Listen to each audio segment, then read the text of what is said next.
ठाण्याच्या कळव्यामध्ये पार पडलेल्या कार्यक्रमात उपमुख्यमंत्री एकनाथ शिंदे आणि पवारांच्या राष्ट्रवादीचे नेते जितेंद्र आव्हाड उपस्थित होते। एरवी एकमेकांविरोधात आगपाखड करणाऱ्या या नेत्यांमध्ये आज मात्र हास्यविनोद रंगलेला पाहायला मिळाला।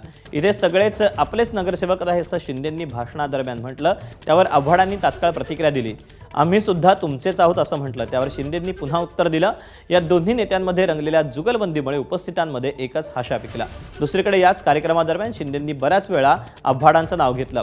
तुम्हाला निधीची कुठेही कमी पडणार नाही, विकासासाठी भरपूर निधी मिळेल असं आश्वासनही शिंदेंनी आव्हाडांना दिलं।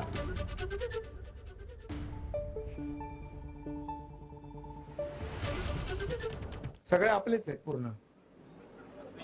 आम्ही पण तुमचेच आहोत। अरे म्हणजे आपलेच आहेत ना। मगाशी सांगितलं तुम्हाला युतीचे म्हणून आपण। आणि अभिजित आपलाच आहे ना, तो काय तिकडे। मग सगळेच आपले म्हणालो ना मी। ठाण्याच्या कळव्यामध्ये आंतरराष्ट्रीय दर्जाचा जलतरण तलाव आणि क्रीडा संकुलाच्या कामाचं भूमिपूजन पार पडलं। उपमुख्यमंत्री एकनाथ शिंदे आणि खासदार श्रीकांत शिंदेंच्या उपस्थितीत हा कार्यक्रम संपन्न झाला। या प्रकल्पासाठी सुमारे 50 कोटी रुपयांचा खर्च करण्यात येणार आहे। जागतिक दर्जाच्या सुविधांनी सुसज्ज असा हा जलतरण तलाव आणि क्रीडा संकुल तयार करण्यात येईल। आधुनिक आणि दर्जेदार सुविधांमुळे होतकरू खेळाडूंना आपल्या परिसरातच प्रशिक्षण सरावासाठी उत्तम व्यासपीठ उपलब्ध होईल।